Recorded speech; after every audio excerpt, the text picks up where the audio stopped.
पूछते हैं लोग, प्रशांत से न मिले, न जुले, न घुले, न कुछ बोले, फिर पहचाने कैसे? वैसे ही जैसे दूर बैठा कोई भंवरा पहचान लेता है तालाब में खिले कमल के फूल के रस को, पर उसे कभी नहीं पहचान पाता भूल से भी वो मेढक जो दिन रात उसी के पास रहता है। ये शब्द किसके हैं आप सब जान ही गए होंगे। सही पहचाना आपने, मटुकनाथ चौधरी जी का ये शब्द हैं जो इन्होंने उकेरे हैं अपने फेसबुक वॉल पे, और उसी से हम शुरुआत करते हैं। मटुकनाथ जी, आपका बहुत बहुत स्वागत है। बहुत धन्यवाद सुजीत बाबू। आपके गांव में आकर आपसे मिल रहे हैं। पटना में तो बहुत मुलाकात हुई। मेरा सौभाग्य है कि आपका पांव पड़ा इस गांव में, हम धन्य हुए। अब ये शब्द जो आप मतलब प्रशांत किशोर के बारे में लिखा है आपने, जी जी जी, इतना प्रेम कैसे? आप मिले भी नहीं, ना कभी भूले, ना कुछ बोले, फिर पहचाने कैसे? इतना प्रेम इसलिए कि मेरे भीतर वो करने की इच्छा थी, लेकिन मुझ में सामर्थ्य नहीं थी, शक्ति नहीं थी, वैसी सूझबूझ भी नहीं थी जो प्रशांत किशोर में है। तो मैं अपने ही कार्य को उनके माध्यम से फलीभूत होते हुए देखता हूँ। तो इसीलिए मैंने दूर से पहचान लिया कि मैं सबकी जड़ में शिक्षा को समझता हूँ, और वो आदमी शिक्षा को पकड़े हुए है। जाति पाति को मैं उठाना चाहता हूँ, संप्रदाय को राजनीति से, जो कि छल है, धोखा है, और उन्होंने उनका भी दामन छोड़ दिया। मुद्दा की राजनीति की शुरुआत हम समझते हैं कि पहली बार बिहार में हो रही है, और निशांत ने का जो प्रयाण है, उनका जो मार्च है, उस चलते चलते उसकी उपलब्धि दिख रही है। मैंने एक पोस्ट में यह भी लिखा है कि उनकी उपलब्धि, पहली उपलब्धि तो ये है कि नीतीश कुमार जी ने 400 जो वृद्ध पेंशन मिलता था उसको 1100 कर दिया। ये नीतीश कुमार की देन नहीं, ये प्रशांत किशोर की देन है। कैसे? क्योंकि उसी से घबरा के वो तो देख रहे थे कि हम इनके साथ छल कर रहे हैं। 400 रुपये की कोई कीमत नहीं है, और प्रशांत जी ने बताया कि हम 2000 देंगे, 2000 देंगे, और कैसे देंगे वो गणना करके उन्होंने दिखला दिया। तो गणना करके जब कोई दिखला देगा तब तो स्पष्ट होगा कि वो आदमी धोखा दे रहा है, और चुनाव का समय है, और वो 200 कह रहा है और ये 400 दे रहे हैं। तो उस भय से उन्होंने 1100 की घोषणा की। और अब मुझे लगता है, मैं इंतजार कर रहा था कि ये प्रशांत किशोर के बाद संभवतः पहली बार बिहार में मुद्दा आधारित राजनीति की शुरुआत होने वाली है। वही हुई नहीं है, शुरुआत नहीं हुई, होने वाली है। अच्छा। और क्योंकि इसके बाद देखा जाएगा, क्योंकि हर आदमी जो चाहता है जाति के नाम पे, संप्रदाय के नाम पे आप उल्लू बनाते हैं, तो जो उल्लू बनाने का काम है वो नकाब इसको खोल के दिखला रहे हैं कि देखो कैसे आप देखिए, अब जाति आधारित जो यहाँ पर राजनीति होती है बिहार में खासतौर पर, उसमें आप कैसे आप देख रहे हैं कि प्रशांत किशोर सरकार बना लेंगे और एक मतलब बिहार को एक नया नेतृत्व मिलेगा? सरकार वो नहीं भी बनाते हैं तो भी वो सबके लिए काल बने रहेंगे। जो भी सरकार बनाएगा उसके लिए सबसे बड़े दबाव का काम करते रहेंगे। बिहार में रहकर एक तरफ उस पर दबाव बनाएंगे, दूसरी तरफ अपने संगठन का विस्तार करेंगे, और इस बार अगर चूकते हैं तो आगे तो नहीं चूकेंगे। और हमारा जो हमने ये भी लिखा है कि ये इन्होंने तो घोषणा की है कि हमने समर्थन लेंगे न देंगे, तो ये भी संभव है कि किसी को बहुमत ही न मिले सरकार बनाने के लिए, और जब सरकार बनाने के लिए बहुमत न मिले तो हो सकता है राष्ट्रपति शासन हो, और उसके बाद प्रशांत किशोर आएंगे। ये भी हमने लिखा है बिल्कुल। आगे एक और कविता आपने लिखी है, उसको भी पढ़ के सुना देते हैं। बड़ा मतलब आप तो भाई हिंदी के विद्वान व्यक्ति हैं, प्रोफेसर, तो आपकी तो लेखनी चलती है, तो उसको सुनना समझना पड़ता है। धन्यवाद। परिवर्तन पथ पर निकल पड़ा है योद्धा एक, योद्धा प्रशांत। धक धक धक धक छाती करे अनेक। किसका धक धक था? जितने इसके अलावे विरोधी हैं, बीजेपी हो, किसका ज्यादा कर रहा है?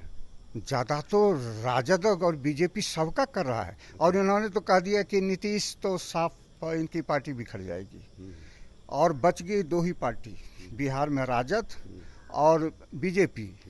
तो ज्यादा तो खतरा इन्हीं दोनों को है। तो इसको पहले पढ़ लिया जाए। जी, पढ़ लिया जाए। परिवर्तन पथ पर निकल पड़ा है योद्धा एक, धक धक धक धक छाती करे अनेक। अरे आया कौन बनकर मेरा काल, क्या बिहार में होगी मेरी मौत अकाल। किसकी मौत अकाल? मौत अकाल विरोधी दलों की होगी, निशांत को छोड़कर जो है। कापी बीजेपी थर्राया राजद, क्या सचमुच सूख जाएगी आमद। जदयू की नैया डगमग डोले, भगदड़ मचने वाली है हौले हौले। आओ कन्हैया जन सुराज में रोपो पाँव, राजद कभी न देगा तुमको दाव। रचो बिहार का स्वर्णिम भविष्य, परिवर्तन यज्ञ में बन जाओ भविष्य। अटुकनाथ चौधरी। ये कन्हैया बीच में कहाँ से आ गया? कन्हैया को हम इसलिए कि कन्हैया भी बिहार का एक ऐसा नेता है, प्रतिभाशाली बच्चा है, जो राजनीति में प्रखर वक्ता है और काटना जानते हैं किसी को। तो वो सुलझे हुए समझदार हैं, प्रतिभाशाली हैं।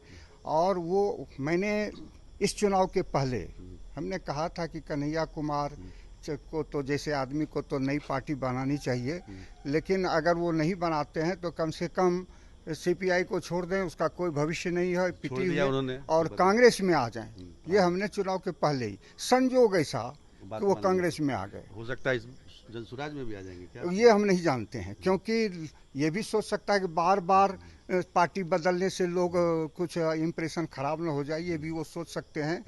लेकिन प्रशांत किशोर के बारे में कन्हैया की धारणा अच्छी है और कन्हैया के बारे में प्रशांत किशोर की धारणा अच्छी है, और दोनों बिहार के लाल हैं। और ये आ जाएं तो और ताकत बनेगी। कोई और नई कविता अपने अगर अभी आपके जहन में वो जब आती है तब आती है, मैं कभी हूँ नहीं।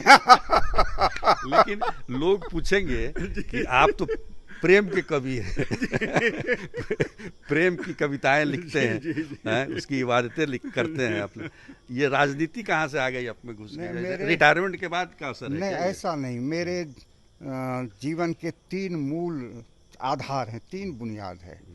अब आप बचपन में मैं तो यही सपना देखता था कि मैं प्रधानमंत्री देश का बनूंगा, और 80 में मैं निर्दलीय चुनाव के रूप में खगड़िया संसदीय क्षेत्र से चुनाव लड़े थे।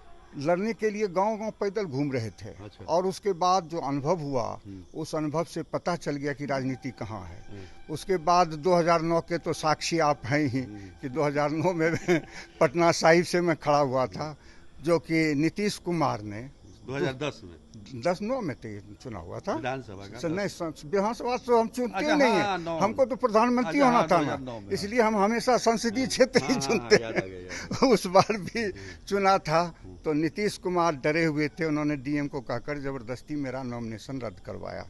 तो इसका मतलब है, अब मैंने उस समय ये भी घोषणा की थी कि हम पार्टी बनाएंगे, उसका नाम प्रेम पार्टी होगा, और उसका घोषणा पत्र भी, और ये घोषणा पत्र में बहुत प्रेम करने की पूरी छूट होगी। हाँ, उसके लिए तो लवर्स पार्क बनाएंगे, और यही हिट कर गया था लवर्स पार्क। उसके बाद ही नीतीश जी ने पटना के पार्कों का सौंदर्यीकरण किया है। वो आप ही की देन है। मैं समझता हूँ कि वो उन्होंने का देन नहीं, ये मामला मैंने तो दिया था शिक्षा में परिवर्तन, जनसंख्या नियंत्रण, ये सारी चीज़ें, लेकिन आम लोगों का इंटरेस्ट इसमें रहता नहीं है। उन्होंने एक छोटा सा जो दिया था, लवर्स पार्क बनाएंगे, वो कैसा पार्क होगा, तो उससे बात पूरे देश में हलचल मच गई, और केरल तक से आदमी आए थे इंटरव्यू। आपको याद है नीतीश जी ने कहा था, मतलब पार्क बनने के बाद बहुत जो लवर्स घूमते थे इधर उधर, तो लोगों ने शिकायत की उनसे, तो उन्होंने कहा कि प्रेम पर कोई रोक नहीं, कोई प्रतिबंध। बिल्कुल। और लोहिया ने साफ कहा कि स्त्री पुरुष का जो संबंध है उसमें धोखाधड़ी और झूठ छोड़ के सारे संबंध जायज हैं। और ये लोग लोहियावादी हैं, समाजवादी हैं, भले उसकी लाइन पर नहीं चलते हैं, लेकिन नाम तो उन्हीं का बिकता है। चलिए, बहुत बढ़िया। लेकिन हम लोग अभी हैं बिहपुर में। जी, जयरामपुर गांव का नाम है, और ओशो अंतर्राष्ट्रीय विद्यालय है ये। ओशो स्कूल दिखाया जाए। यहाँ कहाँ कितने तक की पढ़ाई? यहाँ 8वीं तक की पढ़ाई होती है, नर्सरी से लेकर। यहाँ पे बच्चे बहुत कम हैं, लेकिन अगले साल आएंगे, क्योंकि और टीम आ रही है यहाँ पे। नाम क्यों रखा आपने? ओशो का मैं शिष्य हूँ, और ओशो मेरी दृष्टि में इस दुनिया के सबसे बड़े आदमी हैं, इस धरती पर के।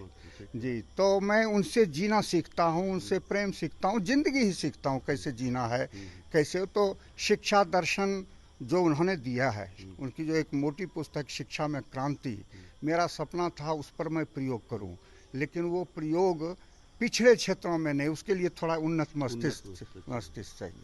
ये प्रशांत किशोर से कब मिलिएगा? हाँ, प्रशांत किशोर से मिलेंगे नहीं, जब वो इधर आएंगे तो हो सकता है भेंट हो जाए।